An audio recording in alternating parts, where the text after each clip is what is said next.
Hello पिला माने good afternoon समस्त को गुड आफ्टरनून। पूर्व क्लास रे आमे अष्टम अध्यायर मौर्य साम्राज्यर उत्थानर तार किछि विषय वस्तु आमे पढ़िथिले। कौन कौन पढ़िथिले ना पॉइंट गुडा को पिला माने मु कहि दउची। चंद्रगुप्त मौर्य विषय रे आमे पढ़िथिले, चाणक्य विषय रे पढ़िथिले, मेगास्थिनीस विषय रे पढ़िथिले, बिंदुसार विषय रे पढ़िथिले। तबे पिला माने आमे एति पर्यंत जाइथिले, लास्ट आमे बिंदुसार पर्यंत ही जाइथिले। एबे पढ़िबा अशोक। ओके, पॉइंट हेउची अशोक। तबे पिला माने आशा करे आपण माने पूर्वरु जो वीडियोटी मु अपलोड करिछि आपण माने देखिथिबे। सेटा देखिले जाई आपण माने बुझी परिबे। एई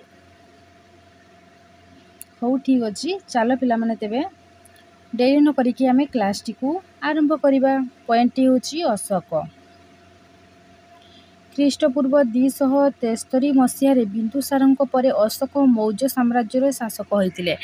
तेबे पिला माने मने रखिबो ना ख्रीष्टपूर्व 273 मसीह रे बिंदुसारंक परे।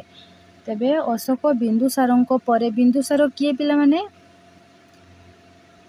चंद्रगुप्तंक पुत्र। ओके, पूर्व क्लास रे आमे पढ़िछे जे चंद्रगुप्तंक पुत्र हेउचंती बिंदुसार। बिंदुसारंक परे अशोक मौर्य साम्राज्यर शासक होइथिले। ओके, अशोक बाल्यावस्थारु निर्भीक, साहसी और निष्ठुर थिले। तेबे अशोक बाल्यावस्थारु कोन थिले ना निर्भीक, साहसी और निष्ठुर थिले। तांकर निष्ठुर भयंकर प्रकृति पई तांकु चंडाशोक बोली कहा जाउथिला। तेबे अशोकंकु कोन पई चंडाशोक कहा जाउथिला ना तांकर निष्ठुर और भयंकर प्रकृति पई तांकु चंडाशोक कहा जाउथिला। बिंदुसारंको शासन काल रे तक्षशिला रे विद्रोह देखा देइथिला। सही विद्रोह को दमन करिबा पई राजकुमार अशोकंकु पठा जाइथिला। तेबे जेतेबेले बिंदुसार शासन करुथिले सेतेबेले कोन हैला ना तक्षशिला रे विद्रोह देखा देइथिला। सही विद्रोह को दमन करिबा पई बा समाप्त करिबा पई राजकुमार अशोकंकु पठा जाइथिला। अशोक विद्रोह को दमन करिबारु तक्षशिला और उज्जयिनी रे प्रादेशिक शासनकर्ता रूपे नियुक्त होइथिले। तेबे अशोक विद्रोह को दमन करिबारु तांकु तक्षशिला और उज्जयिनी, ओके, तो तक्षशिला और उज्जयिनी रो प्रादेशिक शासनकर्ता रूपे से नियुक्त होइथिले। अशोक बिंदुसारंक मृत्यु परे मगध सिंहासन आरोहण करिथिले, किंतु तांकर अभिषेक 4 वर्ष परे होइथिला।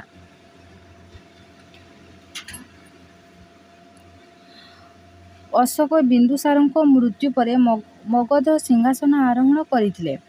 केते वर्ष परे ना मगध सिंहासन आरोहण करिथिले अशोक केबे ना समय सिंहासन आरोहण करिथिले सत, किंतु तांकर अभिषेक 4 वर्ष परे होइथिला। पिला माने आपण माने देखुथिबे এই চিত্রটি। এটা হচ্ছে যেতে সবু येलो कलर स्थान गुड़ा को आपण माने देखुचंती से सबु अशोकंक साम्राज्य। ओके, आउ जो गुड़ा कला कलर से गुड़ा होची प्राचीन नगरी।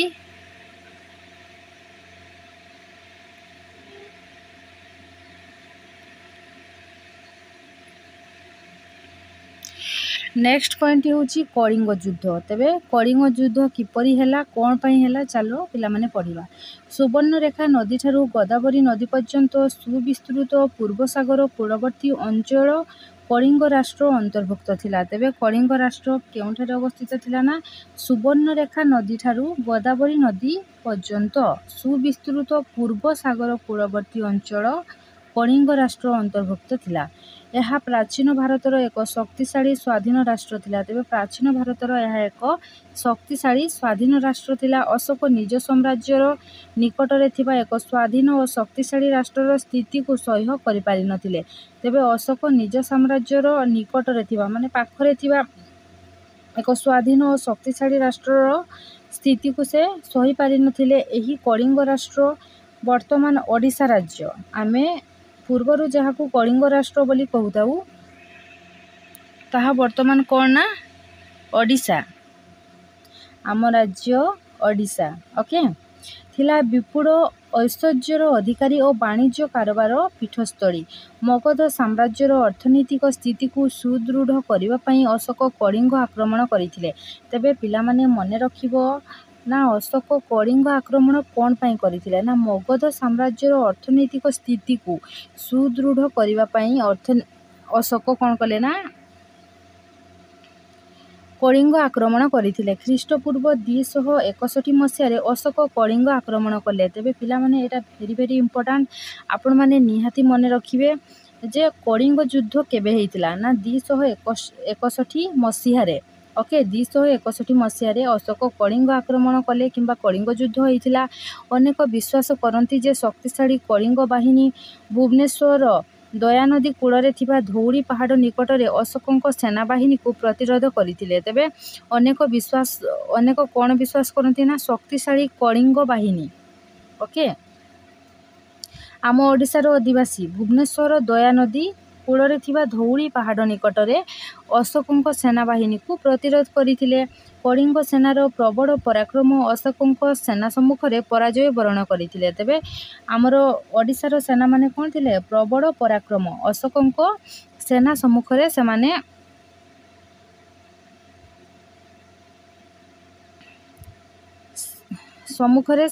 ପରାଜୟ ବରଣ କରିଥିଲେ। ଏହି ଯୁଦ୍ଧରେ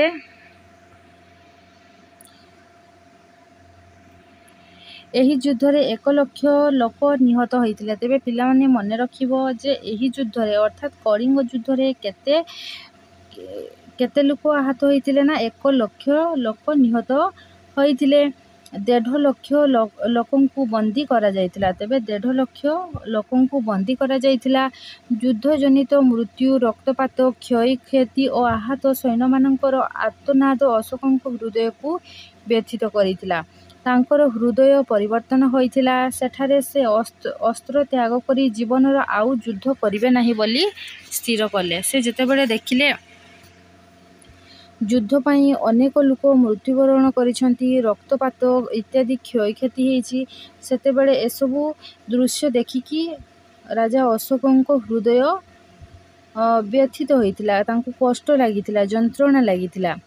ଓକେ, ତାପରେ ତାଙ୍କର ହୃଦୟ ପରିବର୍ତ୍ତନ ହୋଇଥିଲା ଏବଂ ସେଠାରେ ସେ ଅସ୍ତ୍ରକୁ ତ୍ୟାଗ କରିକି ସେ ଯୁଦ୍ଧ ଆଉ କେବେ ବି କରିବେନି ବୋଲି ସ୍ଥିର କରିଥିଲେ। ପରବର୍ତ୍ତୀ ପଏଣ୍ଟଟି ହେଉଛି ଅଶୋକଙ୍କ ବୌଦ୍ଧ ଧର୍ମ ଗ୍ରହଣ ଓ ପ୍ରଚାର। କଳିଙ୍ଗ ଯୁଦ୍ଧ ଅଶୋକଙ୍କ ଜୀବନଧାରାକୁ ସମ୍ପୂର୍ଣ୍ଣ ରୂପେ ବଦଳାଇ ଦେଇଥିଲା। ତେବେ କଳିଙ୍ଗ ଯୁଦ୍ଧ ଅଶୋକଙ୍କ ଜୀବନକୁ ସମ୍ପୂର୍ଣ୍ଣ ରୂପେ ବଦଳାଇ ଦେଇଥିଲା। ଆଗରୁ ସେ କ'ଣ ଥିଲେ? ନିଷ୍ଠୁର। ଓକେ,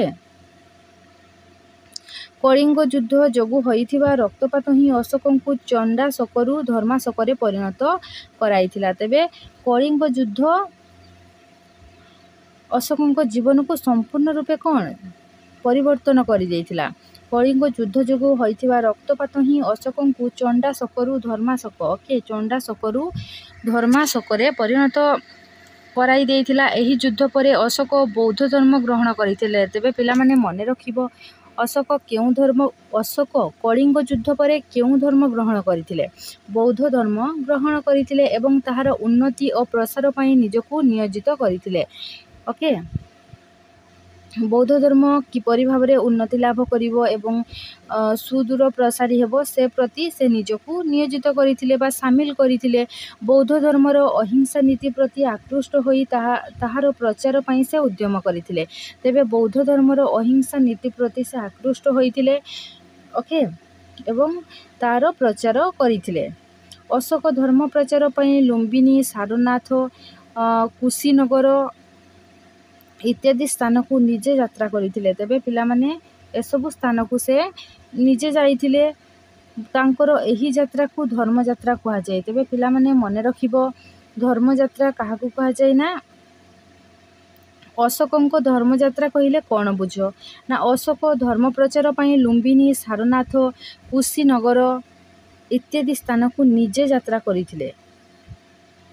ତାଙ୍କର ଏହି ଯାତ୍ରାକୁ ଧର୍ମଯାତ୍ରା କୁହାଯାଏ। ବୌଦ୍ଧ ଧର୍ମର ପ୍ରଧାନ ପୀଠସ୍ଥଳୀମାନଙ୍କୁ ଯାତ୍ରା କରିବା ଦ୍ୱାରା ଅନେକ ଲୋକ ବୌଦ୍ଧ ଧର୍ମ ପ୍ରତି ଆକୃଷ୍ଟ ହୋଇ ଧର୍ମ ଗ୍ରହଣ କରିଥିଲେ। ତେବେ ବୌଦ୍ଧ ଧର୍ମର ପ୍ରଧାନ ପୀଠସ୍ଥଳୀମାନଙ୍କୁ ଯାତ୍ରା କରିବା ଦ୍ୱାରା ଅନେକ ଲୋକ ବୌଦ୍ଧ ଧର୍ମ ପ୍ରତି ଆକୃଷ୍ଟ ହୋଇ ଧର୍ମଗ୍ରହଣ କରିଥିଲେ। ପରବର୍ତ୍ତୀ ପଏଣ୍ଟ ହେଉଛି ଶିଳାଲିପି। ଅଶୋକ ବୌଦ୍ଧ ଧର୍ମର ପ୍ରସାର ପାଇଁ ଅନେକ ସ୍ତମ୍ଭ, ସ୍ତୂପ, ବିହାରମାନ ସାମ୍ରାଜ୍ୟର ବିଭିନ୍ନ ସ୍ଥାନରେ ନିର୍ମାଣ କରିଥିଲେ। ଭୁବନେଶ୍ୱର ନିକଟରେ ଧଉଳି ପାହାଡ଼ରେ ତାଙ୍କର ଏକ ଶିଳାଲେଖ ଦେଖିବାକୁ ମିଳେ। ତେବେ ପିଲାମାନେ ମନେ ରଖିବ, ଅଶୋକଙ୍କ ଶିଳାଲେଖ କେଉଁଠି ଦେଖିବାକୁ ମିଳେ ନା ଭୁବନେଶ୍ୱର ନିକଟରେ ଧଉଳି ପାହାଡ଼ରେ ତାଙ୍କର ଏକ ଶିଳାଲେଖ ଦେଖିବାକୁ ମିଳେ। ତାଙ୍କର ଆଉ ଏକ ଶିଳାଲେଖ ଗଞ୍ଜାମ ଜିଲ୍ଲାର ଜଉଗଡ଼ଠାରେ ଅଛି। ତେବେ ପିଲାମାନେ ଆଉ ଗୋଟେ ଶିଳାଲେଖ କେଉଁଠି ଅଛି ନା ଗଞ୍ଜାମ ଜିଲ୍ଲାର ଜଉଗଡ଼। ଫାଷ୍ଟ ହେଉଛି ଭୁବନେଶ୍ୱର ନିକଟରେ ଧଉଳି ପାହାଡ଼ରେ, ସେଠି ଗୋଟେ ଶିଳାଲେଖ ଅଛି ଏବଂ ଆଉ ଗୋଟେ ହେଉଛି ଗଞ୍ଜାମ ଜିଲ୍ଲାର ଜଉଗଡ଼ଠାରେ। ତାଙ୍କ ନିର୍ଦ୍ଦେଶରେ ଶିଳା ଓ ସ୍ତମ୍ଭମାନଙ୍କରେ ଖୋଦିତ ଲେଖାର ବିଷୟବସ୍ତୁ ହିଁ ପ୍ରଜା ଓ ରାଜକର୍ମଚାରୀମାନଙ୍କ ପ୍ରତି ଉଦ୍ଦିଷ୍ଟ ଅନୁଶାସନ। ଏହା ମଧ୍ୟ ତାଙ୍କ ଦ୍ୱାରା ପ୍ରବର୍ତ୍ତିତ ଧମ୍ମ ନୀତି ସୂଚାଇ ଦିଏ। ଧମ୍ମ କୌଣସି ଏକ ନିର୍ଦ୍ଦିଷ୍ଟ ଧର୍ମକୁ ବୁଝାଏ ନାହିଁ। ଅଶୋକ ତାଙ୍କ ଅନୁଶାସନର ଜନସାଧାରଣଙ୍କୁ ତାଙ୍କ କର୍ତ୍ତବ୍ୟ ପ୍ରତି ସଚେତନ କରାଇବା ପାଇଁ ନୀତିବାଣୀଗୁଡ଼ିକ ଖୋଦନ କରିଥିଲେ। ସେହି ନୀତିଗୁଡ଼ିକ ହେଲା ଜୀବ ହତ୍ୟାରୁ ନିବୃତ୍ତ ରହିବା, ଜୀବ ପ୍ରତି ହିଂସା ଭାବ ପ୍ରଦର୍ଶନ ନ କରିବା, ଯେଟା ଜୀବ ପ୍ରତି ଅହିଂସା ଭାବ ପ୍ରଦର୍ଶନ କରିବା, ପିତାମାତା ଗୁରୁଜନମାନଙ୍କର ଆଦେଶ ପାଳନ କରିବା, ଗୁରୁଜନଙ୍କୁ ଭକ୍ତି କରିବା, ବନ୍ଧୁବର୍ଗ, ଆତ୍ମୀୟ ସ୍ୱଜନ, ବ୍ରାହ୍ମଣ, ବୃଦ୍ଧ ଓ ବିପଦଗ୍ରସ୍ତମାନଙ୍କ ପ୍ରତି ଉତ୍ତମ ଆଚରଣ ପ୍ରଦର୍ଶନ କରିବା। ନେକ୍ସଟ ହେଉଛି ଦାସ ଦାସୀ ବା ଭୃତ୍ୟମାନଙ୍କ ପ୍ରତି ଦୟା କରିବା, ସତ୍ୟ କହିବା, ସାମାନ୍ୟ ସଞ୍ଚୟ କରିବା ଇତ୍ୟାଦି। ପ୍ରେମ ଓ ବନ୍ଧୁତା ଦ୍ୱାରା ହୃଦୟ ଜୟ କରିହେବ। ତେବେ ପ୍ରେମ ଓ ବନ୍ଧୁତା ଦ୍ୱାରା ହୃଦୟ ଜୟ କରିହେବ। ଏଣୁ ସମସ୍ତ ଲୋକ ପରସ୍ପର ପ୍ରତି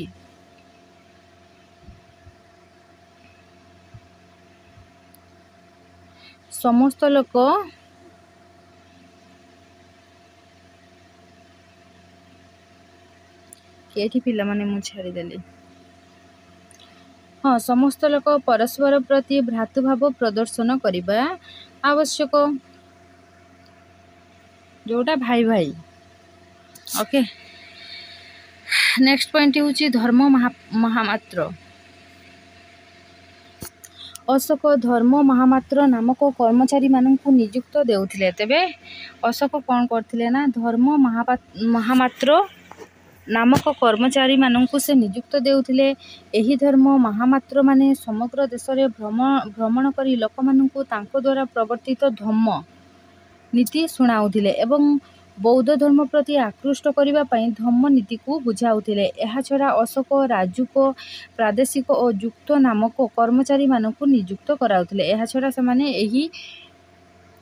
ଏହି ନାମକ କର୍ମଚାରୀମାନଙ୍କୁ ନିଯୁକ୍ତ କରିଥିଲେ। ଏମାନେ ପ୍ରଜାମାନଙ୍କୁ ଶ୍ରଦ୍ଧା କରିବା ସହିତ ସେମାନଙ୍କର ମଙ୍ଗଳ ପାଇଁ କାର୍ଯ୍ୟ କରୁଥିଲେ। ତେବେ ଏମାନେ ପ୍ରଜାମାନଙ୍କୁ ଶ୍ରଦ୍ଧା କରିବା ସହିତ ସେମାନଙ୍କର ମଙ୍ଗଳ ପାଇଁ କାର୍ଯ୍ୟ କରୁଥିଲେ। ନେକ୍ସଟ ପଏଣ୍ଟ ହେଉଛି ଲୋକ ହିତକର କାର୍ଯ୍ୟ। ଅଶୋକ ପ୍ରଜାମାନଙ୍କ ମଙ୍ଗଳ ପାଇଁ ବହୁତ ଜନହିତକର କାର୍ଯ୍ୟ କରିଥିଲେ। ଲୋକମାନଙ୍କର ଯାତାୟାତ ପାଇଁ ସେ ରାସ୍ତା ନିର୍ମାଣ କରିବା ସହ ପଥିକମାନଙ୍କ ସୁବିଧା ପାଇଁ ରାସ୍ତା କଡ଼ରେ ଛାୟା ପ୍ରଦାନକାରୀ ବୃକ୍ଷ ରୋପଣ କରିଥିଲେ। ତେବେ ଅଶୋକ ଆଉ କ'ଣ କରିଥିଲେ ନା ସେମାନେ ଲୋକମାନଙ୍କର ଯିବା ଆସିବା ପାଇଁ ରାସ୍ତା ନିର୍ମାଣ କରିଥିଲେ ଏବଂ ରାସ୍ତା ପାଖରେ ସେମାନେ ବୃକ୍ଷରୋପଣ ଗଛ ଲଗାଇଥିଲେ। ଲୋକମାନଙ୍କ ସ୍ୱାସ୍ଥ୍ୟ ପ୍ରତି ଦୃଷ୍ଟି ଦେଇ ଅନେକ ସ୍ଥାନରେ ଔଷଧ ଜାତୀୟ ବୃକ୍ଷଲତାର ବଗିଚା କରିଥିଲେ।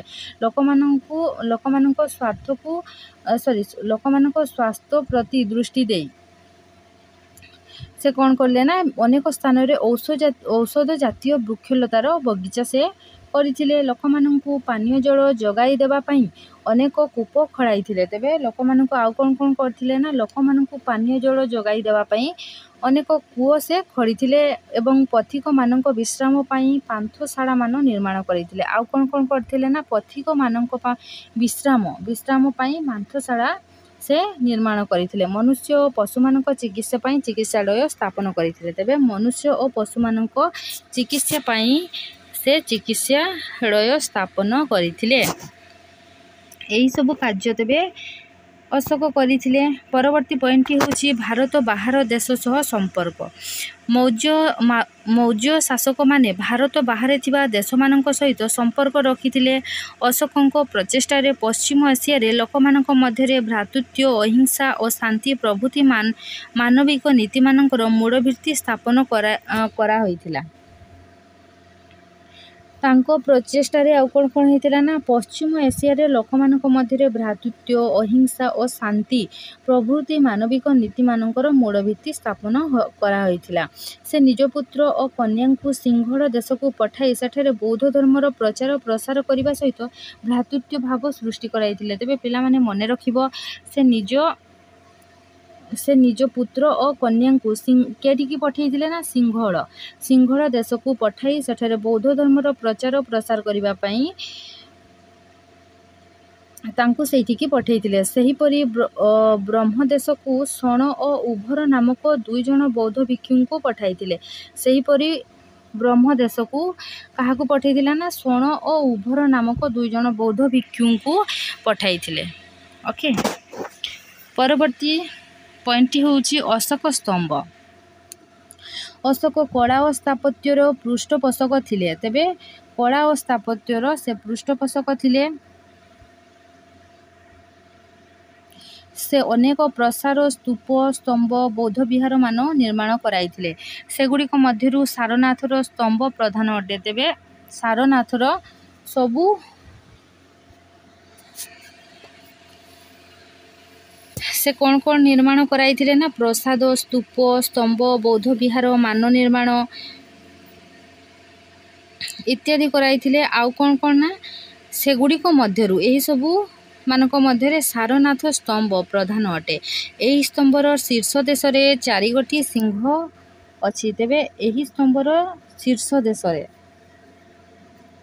शेषरे 4 गोटी सिंह अछि।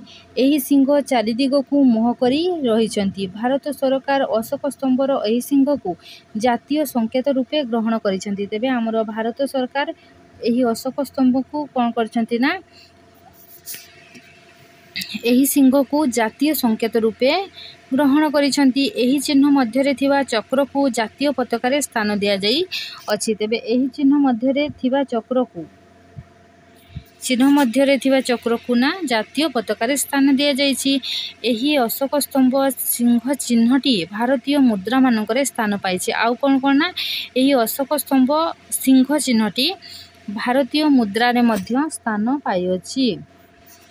एही स्तंभर उच्चता 2.15 मीटर। ओके, पिला माने मने रखिबो। तेबे एही स्तंभर उच्चता होउछि 2.15 मीटर। एही अशोक स्तंभरे 4 गोटी सिंह, गोटिए घोड़ा, गोटिए हाथी और गोटिए षंढर चित्र रही अछि। पिला माने यहा मध्य मने रखिबो जे सही अशोक स्तंभरे कोन सब अछि ना 4 गोटी सिंह, गोटिए घोड़ा, गोटिए हाथी, गोटिए षंढर चित्र रही अछि। एथिरे थिबा